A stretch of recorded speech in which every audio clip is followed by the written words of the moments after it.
Please take your seats. The program is beginning momentarily.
Hello. Welcome to the Academy Museum of Motion Pictures.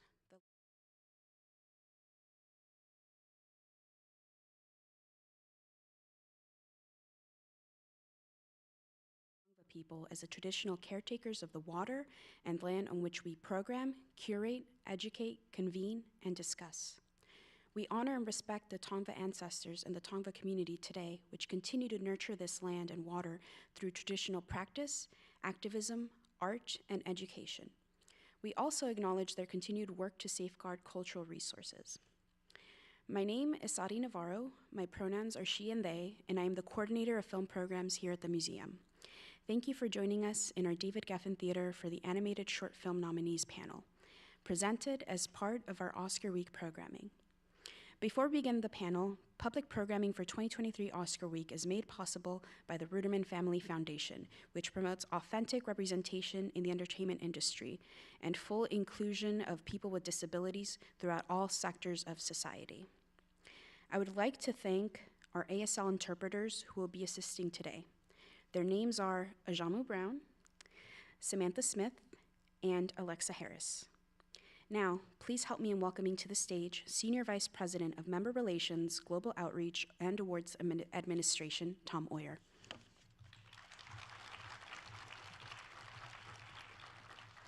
All right.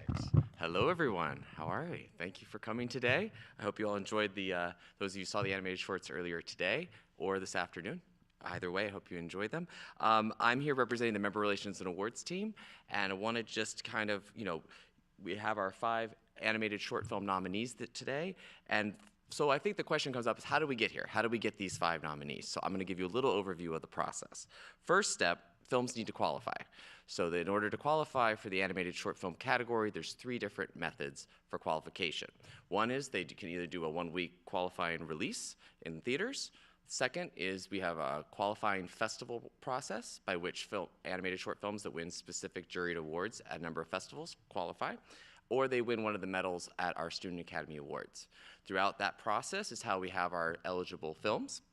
The second step of the process, the films need to submit.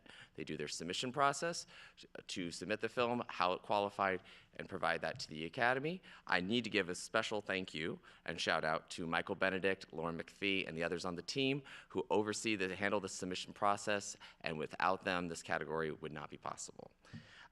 Next step in the process is we have the voting process by which our members of the Short Films and Feature Animation branch Those members, we can opt in and participate in the voting process. They have to view a certain number of films to be eligible in the first round. They do an initial round of voting to determine a short list of 15 films, 15 animated shorts, and then from there, members of that same branch, the short films and feature animation branch, then vote again to determine the 5 nominees that you have here today. The final winner, the entire Academy membership then votes to determine the final winner in all 23 categories, and those votes are done, they're complete as of yesterday, and the results will be on Sunday. I would like to give a special thank you to all the members that spend their time, volunteer time, to view these eligible films and vote. Please know how much we appreciate it every year, and we will continually keep asking you for your help every year. Next step, I would like to introduce to you the Short Films and Feature Animation Branch Chair this year. She's in her 5th year as a governor. She's a 2-time Academy Award nominated producer and a wonderful partner to work with all year round. Please welcome Bonnie Arnold.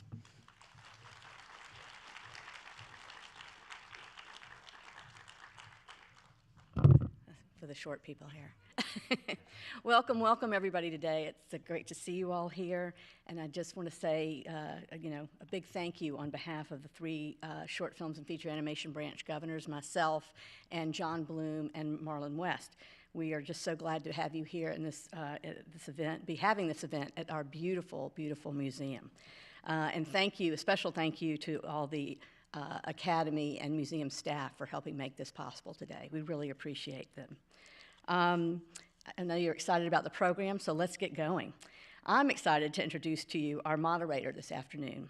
Glen Keane is an Oscar-winning short filmmaker and legendary character animator.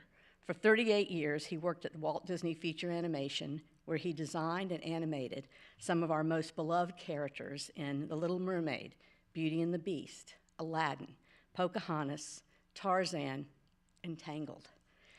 In 2007, he received the Winsor McKay Award from ASIFA for his lifetime contribution to the field of animation and was named a Disney legend in 2013. After Disney, Glen founded Glen Keane Productions as a way to further his exploration of animation, design, and film. He has since collaborated with partners such as Ghoul Spotlight Stories and the Paris Ballet. Oops, I'm sorry, I'm 1 card short. Keane's collaboration with John Williams and the late Kobe Bryant on Dear Basketball received the 2018 Academy Award for Best Animated Short Film. Glen's most recent film, Over the Moon, created in partnership with Pearl Studio and Netflix, was nominated for an Academy Award in 2021 for Best Animated Feature Film. Without further ado, please welcome my dear friend and colleague of 25 years, Glen Keane.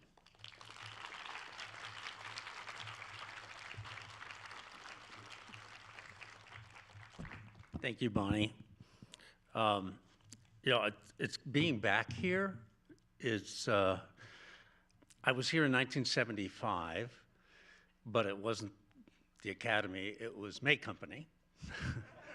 And my wife worked in the wig department there, which I think is a little bit ironic when I think about the characters that I've animated. It's like Pocahontas with her hair, and the Beast is so furry, and Tarzan was dreadlocks, and then finally Rapunzel. It's like I'm making up for the lack of something in my life. I'm not sure what that is. But I'm really looking forward to chatting with these filmmakers, so unique. I don't know that there's ever been such a diverse array of styles and messages, and it's really, really a very rich, rich year. So before we bring out the panelists, I'd like to welcome our ASL interpreters for them to come out and take their seats.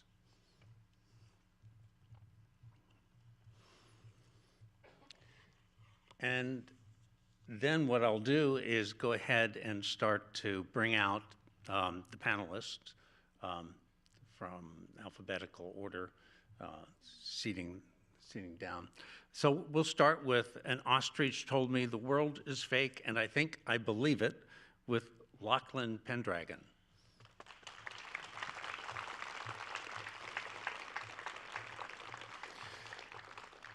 Then my year of dicks, Sara Gunnarsdóttír, I'm sorry, Sara, if I did not pronounce it properly, and Pamela Ribon.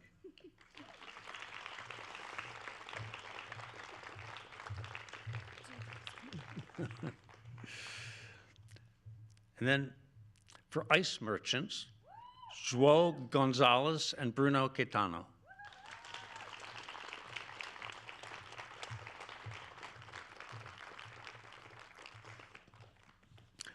The Flying Sailor, Amanda Forbis and Wendy Tilby.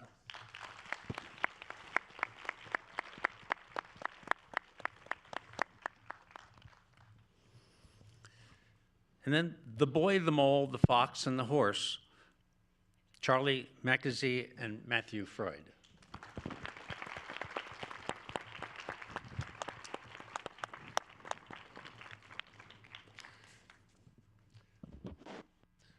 So I guess we'll just get started. Okay, my mic is there.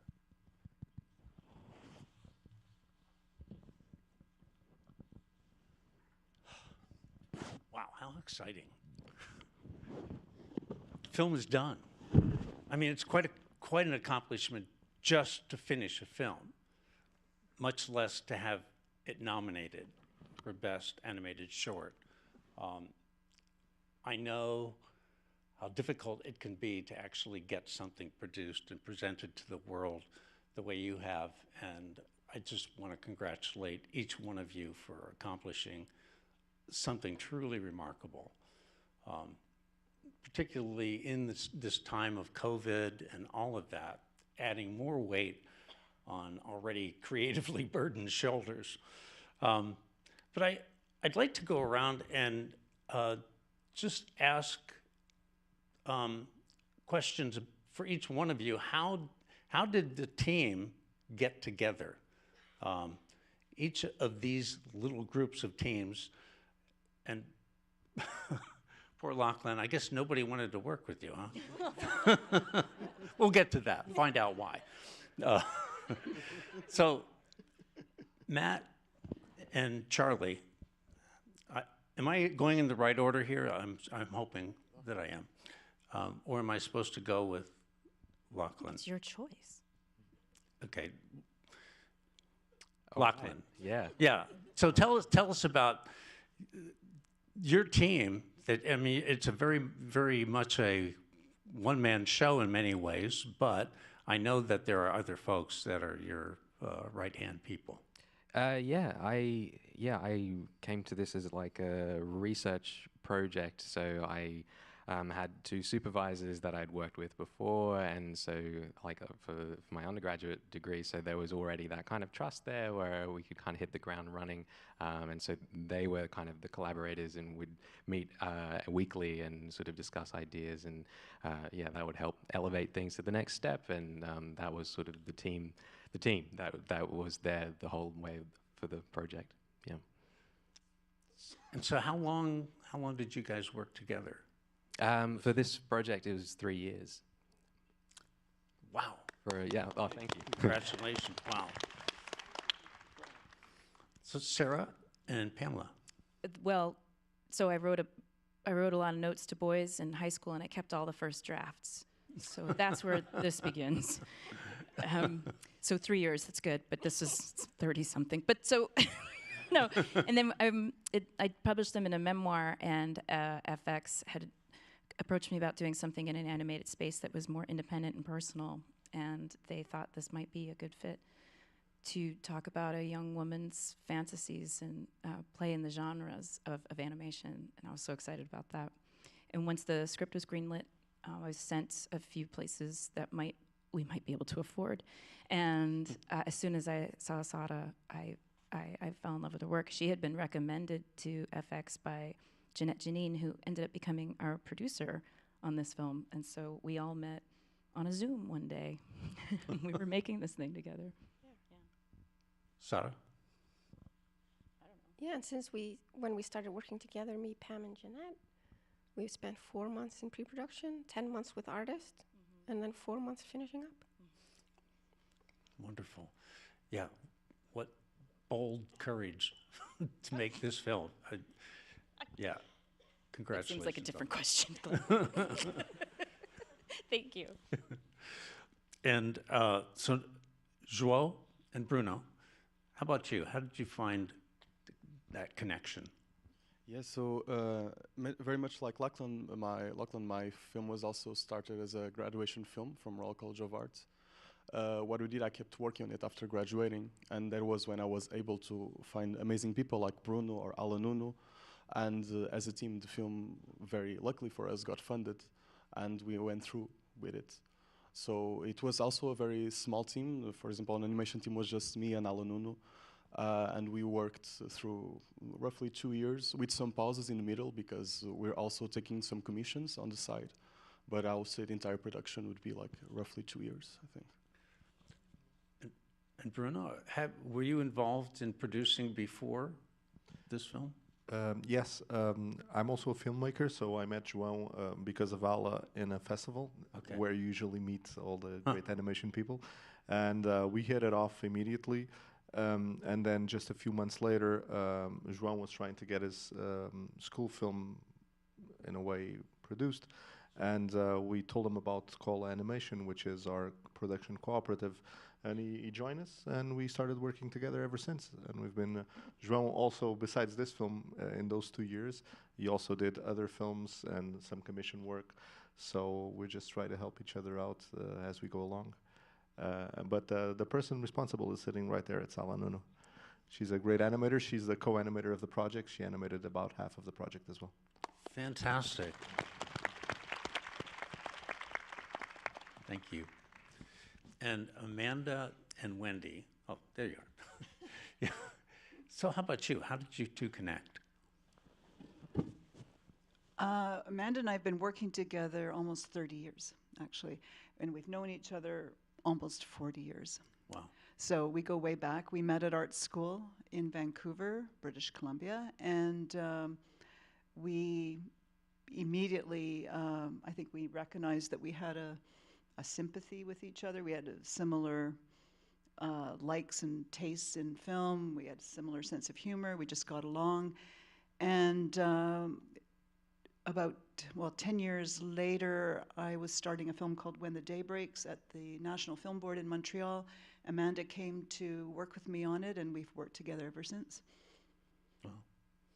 And The Flying Sailor was produced by the National Film Board, to whom we're extremely grateful. And it took about 3 years to make. Okay, and earlier you were saying, we're not animators, but... Yeah, I did say, real animators, I said. Yeah. No, we were talking about... but you did a real animated film. We did make a real animated film, and we were talking about how Canada is a very rich animation country, and that has a lot to do with the NFB, but that there is also a school called Sheridan, which is in Ontario, where people learn how to really animate properly, and I think a lot of the people you've worked with come from there because they're such great animators. And we went to art school, which is a bit flakier in that department. Yeah. The art school I went to was flaky too. Was it? Yeah, Cal Arts. How did you learn to animate? Yeah. I actually have not yet. I'm still working at it. Yeah, you're a little rusty. Yeah. So, Matthew and Charlie. So I think we're probably unusual for lots of reasons, but unusual here in that, 4 years ago, when Charlie brought a book out, we'd been friends for 30 years, and I guess what happens when a book is successful is you get a lot of incoming calls through agents and through production companies, whatever, saying, and the question was, are the film rights available? And we didn't really understand the question, but there were enough of these calls that we thought, well, it would be fun or interesting or consistent with a project that had tried to get these characters and these messages out to as many people as possible. And so we thought, well, how hard could it be to, make an animated film? Did you just really say that? Well, there's a line in the book and the film, which is, "What's the bravest thing you've ever said?" And the horse says, "Help." And I think actually the bravest thing that definitely I ever said was, "Oh, let's make an animated film." But of all the people who'd sort of appeared from the ether, Cara Spella, who was our amazing producer, was the one who asked the best questions, and so we decided that we'd create a gang of musketeers, and which just grew and grew and grew to about 120 different animators and because it was during COVID, they were scattered across the earth. And Charlie and the team, Peter Banyan, who came on as Charlie's co-director, John Croker, who came across as a co-writer, and then we had some grown-ups in Bad Robot with Hannah and JJ, who were always on the end of the phone when we needed it helps. But so it was it was about 2.5 years, I guess, of production, but learning all the way. Well, you went to art school. She said, I didn't even do that. And I just, so I made a book by accident. They were drawings I was doing for friends that went on Instagram and then kind of came together somehow. And then, yeah, so I'm sitting here still in shock that we did it. I'm still grateful that Cara Spella came with us and helped us with it. It was very difficult. We did, I think, 4 hours of Zoom calls a day for 2 years. And I'm not easy. I'm the patience of the people, because I'm not an animator. I just draw, so I had to work with the animators a lot, drawing over their drawings and I felt a bit like a grumpy school teacher marking kids' work. But they were wonderful, and I'm really grateful to them always. Yeah, so that's how it happened. Kind of accidentally, I think. It's amazing. I mean, each little team here has created something that would not have been possible without one or the other. It would have been different.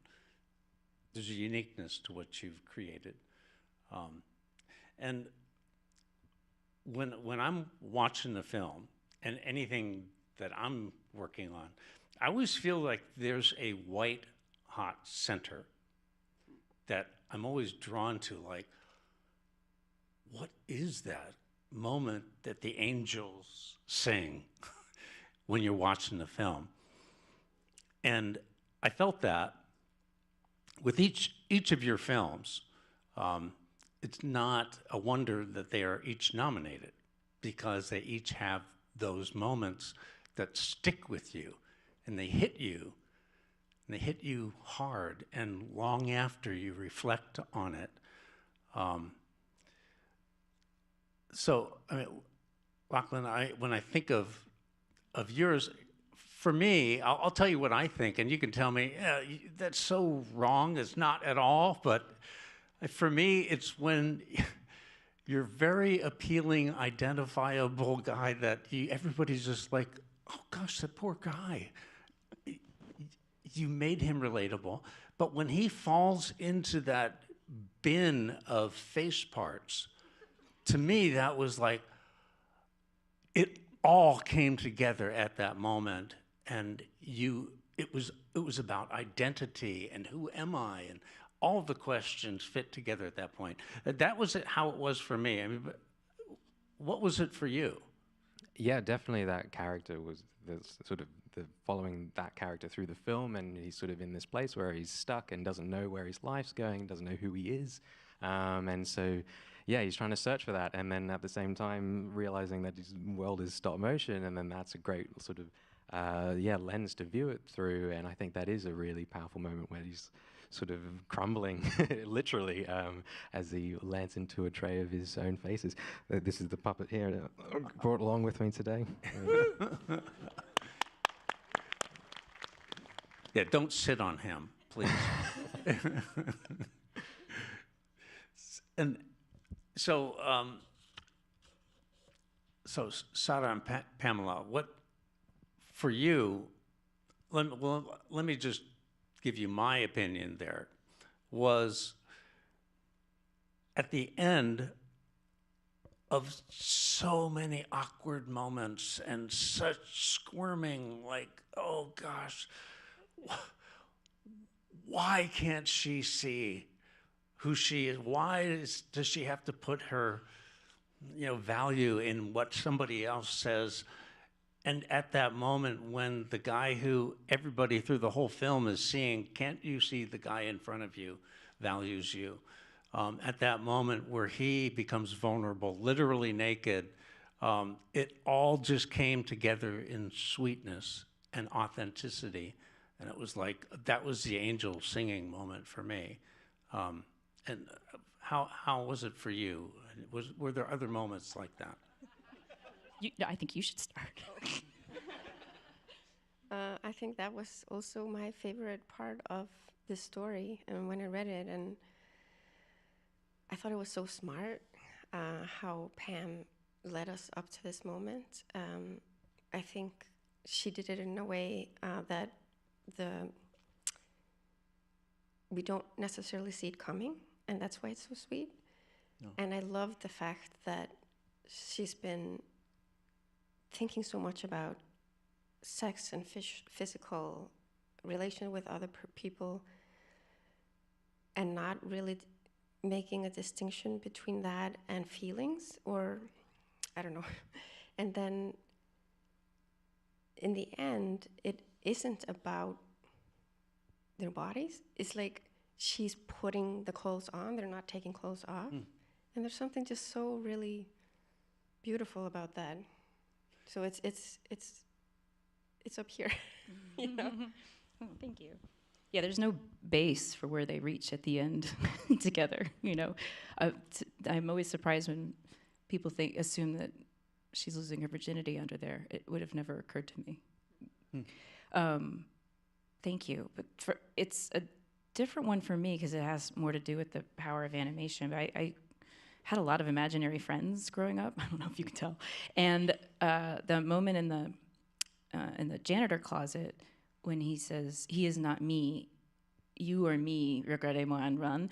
And there's something about that every time where it's like, that's what you hope could have happened or that could be heard. You know what I mean? Like that was seeing the way they did it, the way the team did it. That is what it felt like. And I don't think I get to see that a lot. The angels, I felt them then of like, that's it. That's what I would want to tell everyone, It's such a cool thing when you are working on something creatively and you don't even know that kind of that holy ground you're walking on, and suddenly you realize I am in the center of it right now. Yeah. And it's just kind of tells us how creativity is really searching for something inside of us that's coming out, and by doing it, we discover it. Really, really wonderful. Thank you. So, João and Bruno, I mean, your film to me, it was wild and crazy, as each one of the film in their own right was. But the thing that really stuck in my head the first time seeing it was that third cup in the cupboard. Like, what's the third cup, and why are they looking at it? And then realizing, where's the mom? And I'm kind of slow. I picked that up eventually. But that moment of holding the cup, the boy looking at that, just valuing it, that to me just really spoke of the need of that other person.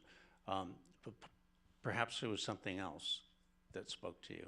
Yeah, so in my process for my films, I normally always start with an image that I don't know exactly why I thought of it. For example, in this case, it was a tiny house attached to a tall cliff. It's one of those images that you have sometimes when you're just about to fall asleep. and you're like in this amazing place, but then you think about it and the image disappears completely, and it's very frustrating.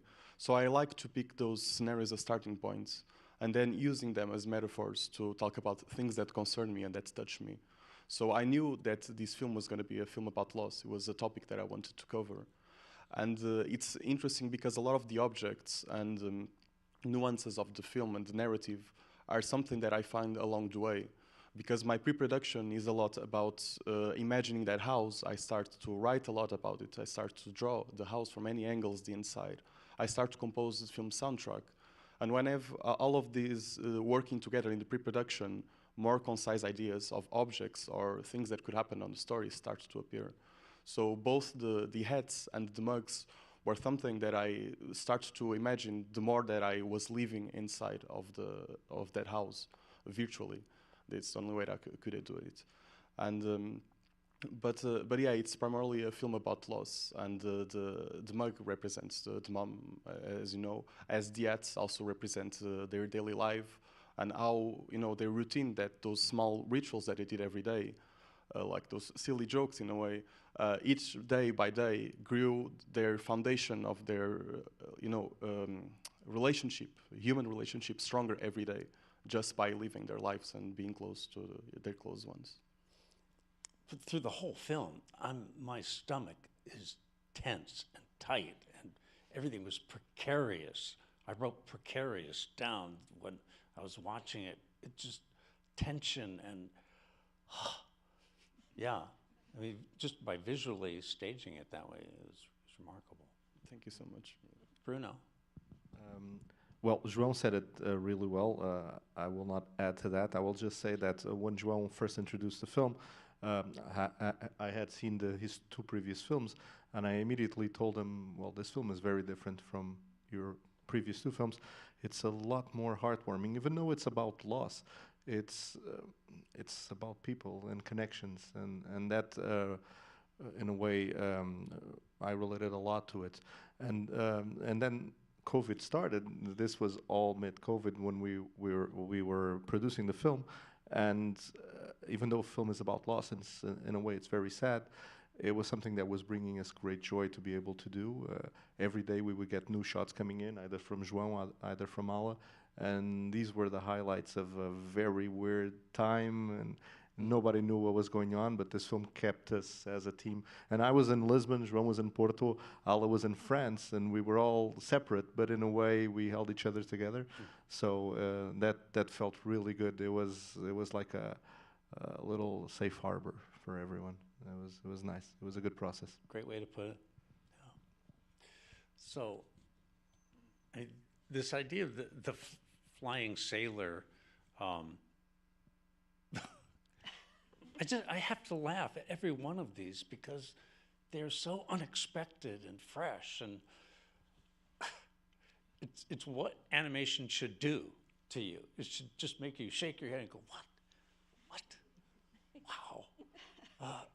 And for me, this the flying sailor there was this moment where you set it up with cartoony, kind of old-time, jaunty music and everything, even the boat. I was like, okay, what kind of film are we in? And then the dynamite, there's a fuse, and then here comes the sailor, and it really felt old-time, and everything. I felt like, is this where it's going to go? But that setup, and suddenly the violence and the aftermath. It was those three moments of the fuse being lit, the jaunty sailor, something really unexpected is coming, and then you delivered this, and it was violence, and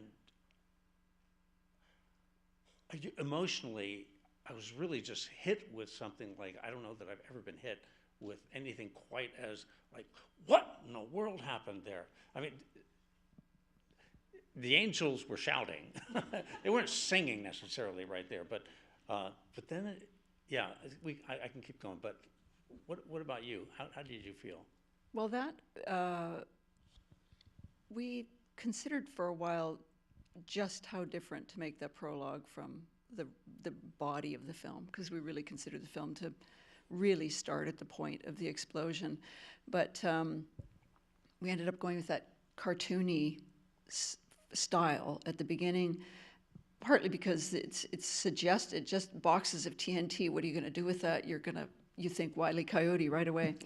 And but the main reason we did it was to that, in a sense, it is like the tone of life as you go about your expected routines and all the things that you have lined up during the day, and you know what's going to happen. It's all going to be fine. And then we all end up with this explosive moment in our life, whatever it looks like. It could be a car accident or a piece of bad news or a diagnosis. There's so many things, and there's that clear marker where life was one way yesterday and it is entirely different today. And so that was the reason for doing that. But in terms of the angels singing moment, I'm glad you brought that up, because we were just talking about it the other day, that essentially every time we make a film, it's chasing that transcendent moment. There's that moment that you may not even have a film formed around it yet, but there's just perhaps a single image that grabs you and hangs on to you for years. And for us, it was the naked sailor in the sky. And obviously the originals, the story, the actual story of the flying sailor, it suggests itself. And we loved the fact that it was both, I'm sorry to say it, but it was funny that his clothes came off. Clothes do come off in explosions and leave a And you did it so slowly. Yeah. It was awesome. But we loved the vulnerability and the little bit of humor in the context of this horrendous event. Just loved the mix of these contrasts, the beautiful and the terrible and the funny and the sad and the poignant and the ridiculous. And so that central image of the sailor was very important to us. And then also to imagine that flailing in the sky, if you slow it down enough, will begin to look intentional or balletic or possibly beautiful. And again, we like this kind of awkward middle-aged man doing these kind of extreme poses in the sky. And another guiding light for us was there's a wonderful Canadian painter named Betty Goodwin who did these absolutely beautiful paintings of bodies, of human bodies, and they were never identifiable as individuals. They're mostly shapes, and they would look like they were in water or lying on the ground. And again, they were really beautiful, and yet they were also disturbing. There was something terrible about them. And so those two things, the thought of the sailor in the sky and these Betty Goodwin paintings, sort of hung in our minds, because we hung on to the idea for about 17 years before we did it. So we had that. That was our nugget. That was our angels singing. For you, same thing? I think Amanda said it all there, but I'll add one thing, was that as she mentioned, everything in the prologue was just getting us to the moment of explosion, which is for us where the film begins, because we wanted to take what would have been a few seconds in the air, and we expanded it into a few minutes, but we were interested in what this trip was like for the sailor as a very subjective, visceral experience. And it amounts to a near-death experience, and that's what interested us. And for me, like, I think the moment when the sailor, he loses his sense of his physical self. I mean, he has his memories, he has his balletic flailing motions become, it transitions into flying, and that kind of, he has a moment of the fun of flying, before what we wanted to suggest was his body, his physical self is disappearing. It's becoming seamless with the universe.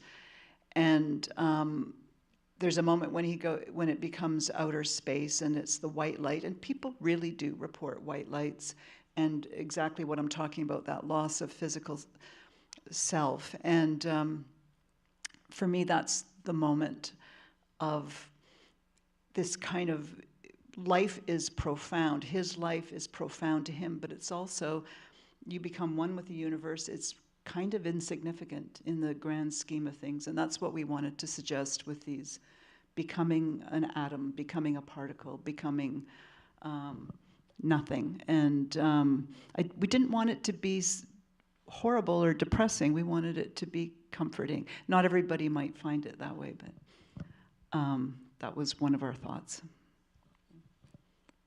So cool hearing these. So, Charlie and Matthew, how about for you guys? For me, I'll just throw out my thought, but there's a moment, your film to me has always been about animating quiet. I mean, in some, like, I've never seen quiet animated until this movie. And there's this wonderful moment where the mole asks the boy, "What do you want to be when you grow up?" And it comes right at the end of just a beautiful pan of quiet snow. And it's so gentle. And that whole setup is preparing you for that question and his answer, kind. I don't know how you could deliver that in in a more powerful way than the setup of that. And to me, that was like, okay, I get this film now. That was the angel singing for me. Thank you. That's lovely. Well, for me, I used to lie in bed when I was making the book, and I'd see the film on the ceiling in a really vague way. And the bit that I imagined most was, well, I was signing some books, and I was really tired at the end of the day, and a boy came up to me. He was like 18, and he just said, he was awkward and just said, "I just want to say thank you." And I said, "That's okay, you know." And he said, "I just decided to stay." And I said, I said, "Stay," as in the shop. And I couldn't get it, and I suddenly, his eyes were full. And I looked at him, and he had the page open where the horse says the boys asked what the bravest thing they've ever said was. And he said, "Can you just write your name on this page?" Because I decided I'm here now, and I didn't go. And so I started crying. We both I stared at him, and I said, "Well done. And I'm glad you did what you did. And brave you." And then we had a hug actually, and then he left. And I always imagined how that might look on my ceiling if that was going to be animated and filmed. And I remember we were on the Zoom Gold car and everyone, and I remember seeing we finally got this bit where the horse pauses and the boy says, "What's the bravest thing you've ever said?" And there's a pause, and I remember seeing that for the first time. That was to answer your question, that was my angel moment, because we had music there, and it was kind of how I hoped it would be. And I hoped when I saw it that if that boy were to see it in this form, he'd have the same response as if he hadn't read the book as he would to this. And that would always be my dream, that maybe someone out there who saw it would choose to stay. Yeah. As a writer, what you just said has got to be the goal, that when the character says something, they've arrived at it because it comes from inside them, that it's real and true. Mm-hmm. I love the way you put it, Charlie. How about you, Matthew? There's a whispering angel moment for me in the film. I think one of the reasons why we decided to do it in rather than sort of outside of the book, when it was coming together, it was a bit like Charlie's hair. It was sort of relentlessly incoherent. And the publishers and lots of people who read it said, they're like, "There's no story here. Like, you've got to have a story in a book." And Charlie went, "No, you don't." And it was a reasonable battle to get this book, through the various stages of publisher approval without having a conventional narrative.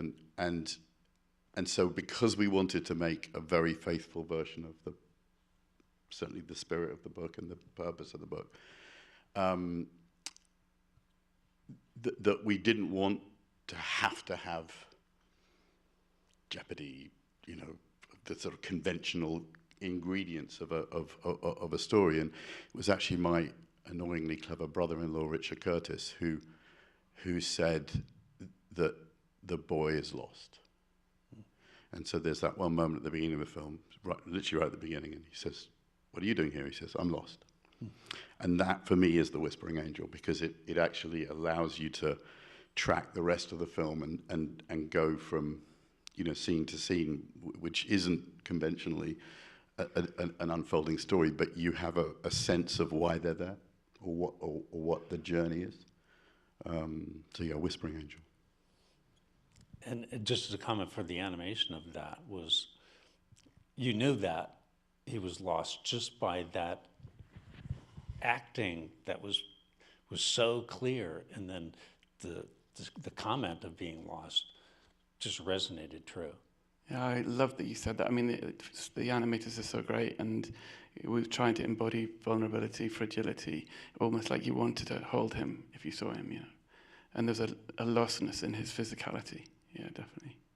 We tried to do. I mean, essentially, it's me. I mean, I've always felt pretty lost, you know, and generally speaking, so you know, the characters are more about, you know, how we feel inside, and I think, generally speaking, we all feel lost, at least some of the time, don't we? No, Charlie, what's going on? I'm alone in this. Okay, I am the freak. To be vulnerable. I mean, but I think that vulnerability brings connection, and I think I was brought up as a sort of English male to sort of try to impress to get connection, and actually the thing that really gels you is when you dare to say something, you know, in all these situations, everyone hits a vulnerable moment, and that's when they connect, you know. Yeah. So yeah, sorry. No, it's wonderful. I wanted to ask, talking about animation, this is what we do. But it's interesting that we're really not talking so much about the technique of animation. We're talking about why we do it and, yeah, the thing that drives us.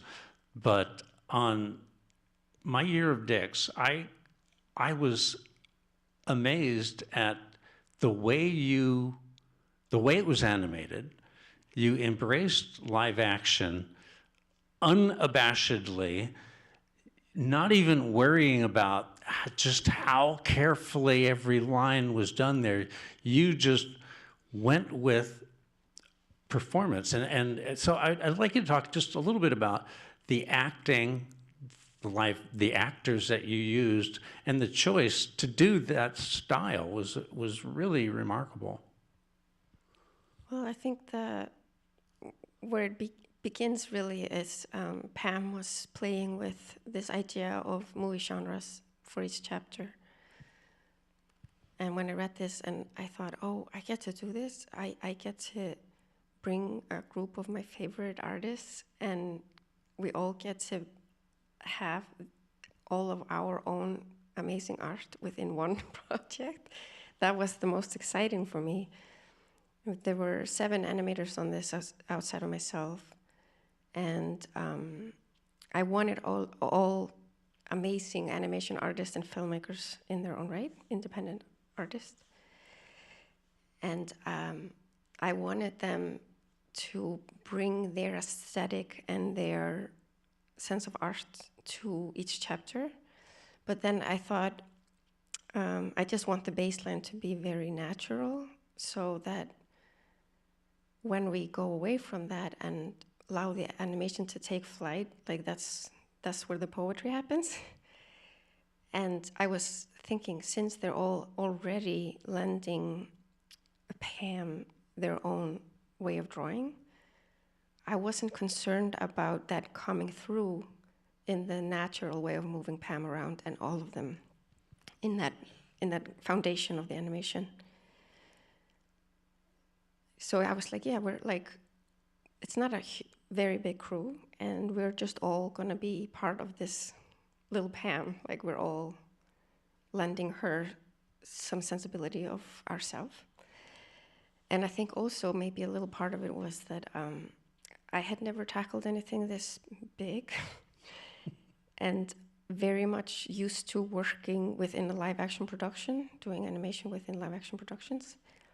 So I got really, what I've been doing for many years is kind of developing this way of shooting myself or my husband for references as a foundation.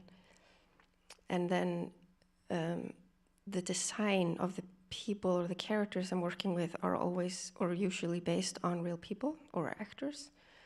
And when you have the references, it's so much easier to draw the character very much looking like the real person and not a caricature of a person, but you can just, it feels like a real person and not some character that is made up. I don't know if that makes sense. Well, I really understand that because, yeah, you are really going into something that's very, very intimate and personal and human. And the style, if it had been, when I think about it now, if it had been a different style, I think it would have been much more difficult to communicate your ending, certainly.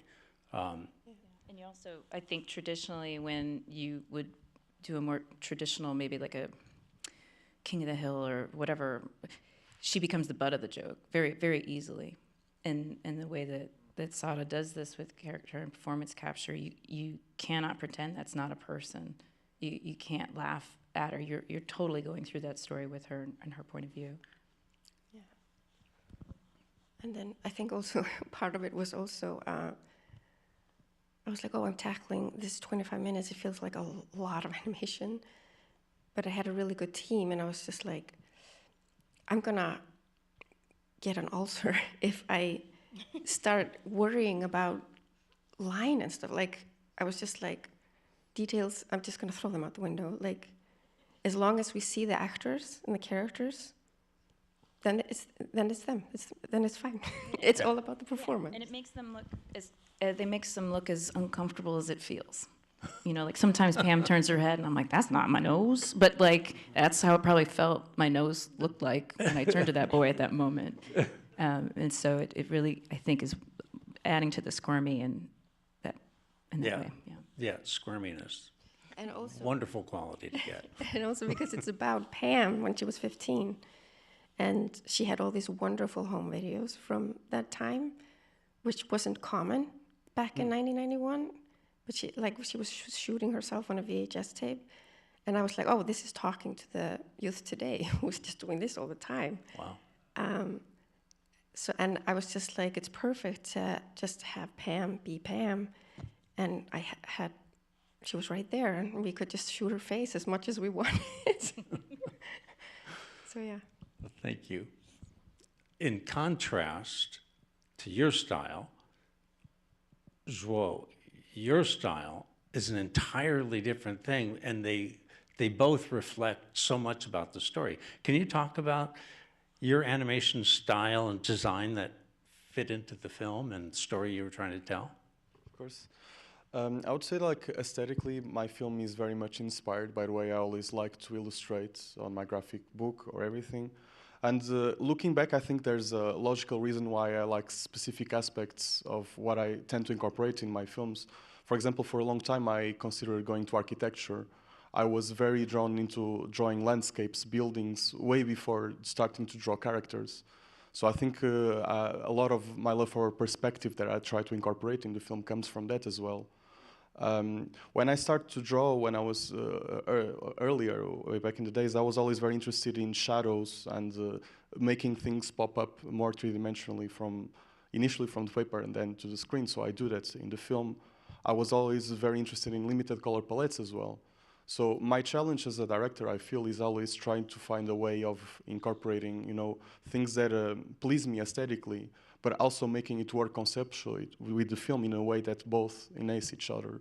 So I think that my love for architecture benefited the film into creating that, vertigo effect that I think it's important to establish since the beginning, as I believe that the shadows may help creating a more dramatic tone to the film.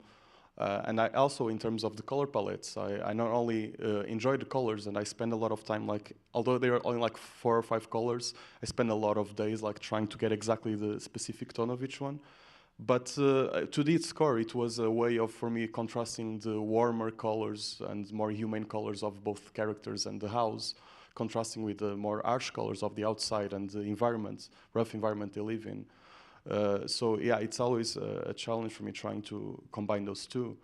And in terms of technique, the film, initially I conceived it to be fully animated on paper. What happened is, so we have a very limited animation team. It was just me and Alanunu. And she was living in France by that time. So me and Bruno started to talk about it, and logistically speaking, it would be a nightmare to ship like pages back and forth, like to each country. So instead, I focus on trying to find a way in Photoshop to simulate that more organic aspect that I was looking for in the film. So the film is actually fully digital animation. And also very important, again, like it was a very small team, just me and Ala, but the fact that I was able to work with her, you know, she's a much more experienced animator than I am. And because it was just 2 animators, I had to step up my game. Otherwise, you notice which shots I animated and what she did. So actually working with her was not only amazing because it benefited the film, but having to divide this like half-half obligated me to become a better animator and director. So I'm very thankful to have that chance of working with her. You bring up something that I think I'm trying to live out in my own life, which is what I call reverse mentorship, where you bring people that are better than you at something around you, and you learn from them. And often they're just like really young and right out of school, and they may not even know how good they are. But those are the ones you want to be surrounding yourself with. You know. Bruno? On the production side, like Ron was saying, originally we thought about doing this in paper, and the complications of it all, we immediately took a step back. And with COVID, it would be 100 times more complicated to ship things. And if shots were lost, a lot of problems. But we established a really nice pipeline, and things went really well. We had practically no problems in this production. We took our time as well. It was amazing. But one of the things I would like to point out is the fact that we've done loads of short films at Cola, but you know, every director has his own way of working, especially when they're working with teams that they're already used to working with. And in this case with João, he has a very distinct style of starting an animation and establishing a pipeline. When he first starts, he goes back and forth between the drawing table and the piano. And this is something that never happens. For me, as a filmmaker, I have a hard time understanding the music when I'm establishing the world. João, he does that naturally and immediately. There's no separation between what we hear in the film and what we see in the film. And for me and for the rest of the team, that's also a very good way to understand what he wants to do, because the music conveys such emotion that you immediately understand what he wants to set out to do on that shots or on that sequence of shots. And that was as well groundbreaking. Even though some of us have worked on loads of films and various productions, it was something completely new, and we kind of enjoyed that experience. It was really nice. It's really cool to hear that, because I mean, I know that as much as, and to use whatever you've got, at a certain point, you're just grabbing for all the parts of you possible and putting it out there. It was really clear, the music, how important that was. And a storyboard and an animatic are essential. They can take you very far. But if you add the music since the beginning to it, it conveys emotion in a way that a storyboard or an animatic will never do. Yeah. So that was quite the experience. Yeah. So on The Flying Sailor, you already talked about the animation, and I mean, it was so, I love just hearing it because of the effect that you described of this ballet dance with this fat sailor guy naked. I mean, it was lyrical and beautiful. But can you talk a little bit about how you used live action as well, integrating it into the film rather than animating it, or you made it feel like part of that world. How did you do that? And why did you make that choice? When we first started the film, we just decided to skip over the storyboard stage and go straight to animatic, so that we just started feeding the animatic with whatever we had. And so that was some drawings, some stock shots, some archival footage, still images, you name it. We chucked it in there just to get the shape of the thing. And also, like Joao, we like to work with music right from the beginning. We, not being musicians, tried, I don't know, 1,000 temp tracks to try to figure out what exactly was the tone we wanted for this thing. And so partly doing that, we a couple of the shots we had in there, stock shots, and we would just put a drawn sailor over a live action shot just to give the idea. And one of them was a very beautiful, probably a drone shot that was rising up over a fire in a city and turning. And we thought, that's what we want. And we had thought that we were going to animate it in 2D, but thought, how are we going to blow down a whole city? Maybe Glen Keane could do that, but I'm not sure that we're ready for that. So we decided to go to 3D for that. And so that was new territory for us. And then we thought that as the 3D started coming into focus, we'd look at these live action shots, like looking out of the porthole out at the ocean rising and falling. We thought, that really works. And why would we mess with that? You know, just to make a point that we're animators? No. So we decided to keep them. And then we knit it all together with a lot of color adjustment and grain and a little bit of blur, and just to try to get them all married. But and then the sailor, the characters as 2D renderings, that was important to us because that's fundamentally our wheelhouse. That's what we love. We love 2D, and also that it made him stand out from his background in a way that was important to us. And we also felt that we needed to keep that grip on him because we knew how to make him work for us. With a 3D character, we just weren't ready to take that on of trying to make I don't know how sympathetic that character is, but to make him as sympathetic as we wanted him to be, it was safer for us to keep him in 2D. Oh. Did you want to? It worked really well. Yeah, it did not jump out. And it made it feel like memory. It was, yeah. Well, thank you. We're relieved to hear that. Because there were some tense moments earlier on because the 3D was brand new to us, and as probably a lot of you know, 3D looks like crap up until the end. You know, I mean, it can do so. It can be. It just as it is built, it can look very cheesy, and that was our main fear. And we knew that we had to work a lot with it in compositing to make it as we wanted it, and which was a very low rent thing. We weren't aspiring to do what Pixar can do or Disney.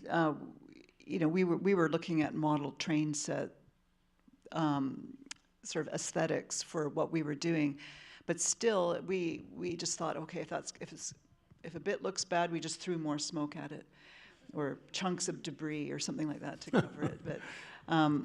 But I also just wanted to echo what Bruno and Joao was saying about just the importance of music and sound, because that was absolutely key for us. And our animatic really actually started with sound, and that's the backbone of everything for the shape of the thing. And without the definition that music and sound provides, the film is really nowhere. And so Central was a big explosion, but also the music and the transitions in the music, it almost became like a kind of an opera or something in its tonal changes. And that was really fun for us. But we had the pleasure of working with Luigi Alamano, who's an old friend of ours, and he's an animator as well as a composer. And we worked really closely with him, and we're very happy with how that ended up as well. Yeah, I was just noticing the way the music was always preparing you for what was about to happen by not necessarily signaling it, but setting you up for the surprise turn that was about to happen. It was really amazing. Thank you. Yeah. So, Charlie, looking at your book, looking at the animation, I don't know that I've ever seen a book translated into animation as faithfully, and it made me think of my mentors who were always teaching me to observe from real life and put that into your poses and let the poses communicate. And there's a sincerity was what I heard. The sincerity is the key to animation. And can you talk about, for you, how you were able to faithfully translate your still drawings into moving drawings? Yeah, thank you. I mean, it was a difficult job. I'm looking at Cara now. We had a phenomenal team, and I'm an imposter really. I learned that Cara and her team had two jobs. One was to teach me how to make a film, and the other one was to make a film. And when I was observing, and we had the animatics and all that stuff, and I remember seeing Tim Watts, who's an animator, did these pencil drawings of the horse moving for 3 seconds. I'm thinking, that's the most beautiful thing I've seen in a long time. Can't we just have pencil drawings, because it's so stunning? But that was it. There were so many stages to make the ink look like the ink of the book. It wasn't just ink straight away. It was, studying from life, live references, and then obviously the ink came after. But yeah, it was. And we all really tried to do was make it look like the characters had walked off the page and onto the screen. That was our dream. It was successful. I mean, I didn't think that you could accomplish that, but when I saw the film, I was like, whoa, that was quite an accomplishment. Matthew, can I ask you a question about the boy, the mole, the fox, and the horse? Why those characters? Maybe this is about Charlie, but you know Charlie. And to share a little bit about that. Well, they're all Charlie. And I think they're probably all aspects of all of us. I think the 4 different characters make up, the different sort of voices and aspects of people's personality. I think the original question that you asked everyone, which everyone ignored, was about the voicing and the casting of it, and that was a really challenging piece for our film, because there's so little in the book that defines the characters. So I think one of the reasons why so many people related to it is because they saw themselves in the boy, in the different characters, and so when you've got a well-loved source material, the danger is that you in translating it onto the screen, you confound or you conflict with people's internal understanding. We had a wonderful moment during lockdown when Oprah Winfrey picked The Boy, the Mole, the Fox, and a Horse as a book, and she read it in one of her broadcasts, and she did voices for each of the 4 characters, and they were brilliant, but they definitely weren't, I think, the way that we'd imagined those voices, and so in trying to find a voice for each of the 4 characters, it was trying to be true to the relatable aspect of each of them. And Charlie he definitely had a strong sense, I think, of how each character would speak. Yeah, the voice has to feel like it's coming out of the design of a character. And you've designed the character already, now you have to find the voice that fits that. That's such a clever thing to say. Yeah. The boy was always Scottish to me because I wanted his voice to emulate the landscape. And the boy, when he says "I'm lost," or when the vowels are long, it looks like a wide landscape. So yeah, the voice is really important. And my favourite bit of anything to do with the voices probably was we were struggling to find someone to do the horse, and I hand wrote this letter to Gabriel Byrne, got his address in ink, because I said, "Dear Gabriel, you don't mind, done a little book, and we're doing a little film, and do you fancy? Here's my number." And we do that. You don't think anyone's going to ever ring you back. No one rings you back anyway, let alone Gabriel Byrne. So, and then I got a phone call from a foreign, foreign to me, and I answered it, and the voice said, "Is that Charlie?" And I said, "Yeah." He says, "Gabriel." I said, "Oh, hi, Gabriel. How are you?" I said, "Good, thanks." "Did you got the letter?" Then he said, "I did." I said, "Did you know the book?" He said, "I have the book." I said, "Oh, lovely. Do you fancy, doing what? Being the horse?" And the long pause said, "Charlie, I am the horse." and I laid on the grass and cried because I just thought, "Oh my God, that's unbelievable." So yeah, it was a great journey to find, all the characters' voices to represent their physicalities. Yeah. What a great story. Yeah, it's mad, really. On the ostrich told me the world is fake, and I think I believe it.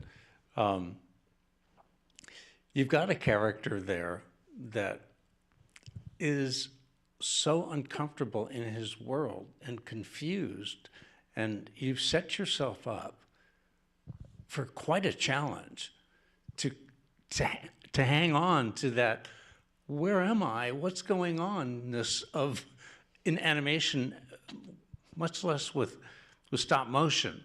How did you keep communicating for the audience that he's trying to figure out what the heck is going on here, but I don't know, and I'm feeling uncomfortable. How did you approach that?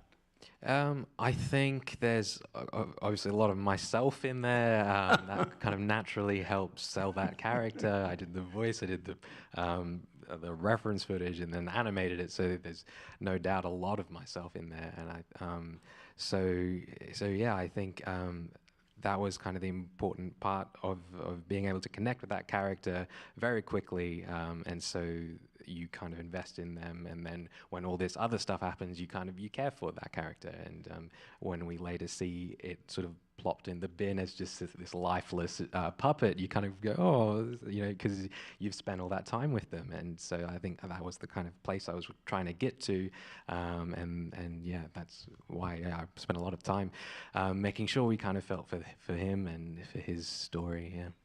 The acting choices that you made were really wonderful, like where he comes around and he notices the guy is only half of a person there, and how you let the audience know how he's feeling by him not just turning and walking away, but keeping his eyes as he's backing away. I mean, making choices that are like, you can see him thinking, like, he sort of scratches his head. It's like, right.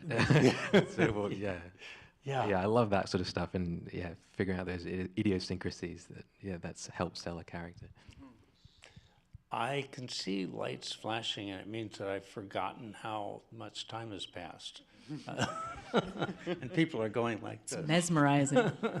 While you find out, can I ask the lady who has a ringtone that says sings Bad Mama Jamma, did the person make their own ringtone for you? Were they like, I'm Bad Mama Jamma? Or were you like... I was just helping you get over your jet lag. Well, thank you so much for sharing, for your openness. I've learned a lot and want to apply it to whatever it is I do. I think that's the real value of being here together, is iron sharpens iron, one person sharpens another creatively, and that's what we've been doing here, really. And for all of you, too. So let's give our panelists a hand.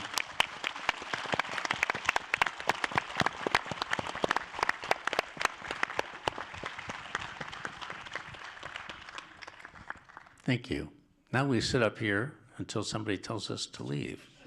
We have cast and crew here, so if you have more questions for Eye of Dix, Oh, that's and all good. of us, I know we all brought people, so if you enjoyed what you saw, find someone and tell them. While we're doing that, I would love to say this has been one of my favorite experiences, just hearing everybody here.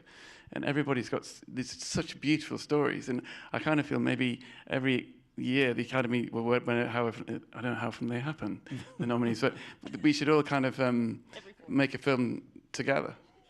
I mean, why not? If we start now, we'll be done in 10 years. It'd be great. That's okay. Do we have a question? Yes. First of all, I just want to say that all of your films are so gorgeous. So thank you.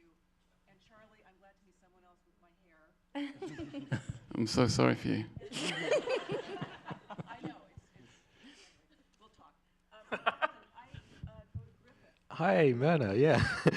Yeah, so I just want to, I didn't even know you were going to be here. I go and I teach master classes in acting and all that kind of thing. And I didn't know you were going to be here today. I just came to see the shorts, but I'm just representing, I know people and everybody over at Griffith, and I just sent you a big Oh, thank you. Thank you so much. He has a great team in Australia. I do, yes. Just wonderful. That's part of how everything happens, as you were saying. You know, it's Right. it's not one person. It's Absolutely. Thank you. Thank you for saying that. So I think we're going to go ahead and exit off stage and get together backstage. So thank you very much. Well done, Glen. And Keane. Thanks, Glenn. That was lovely.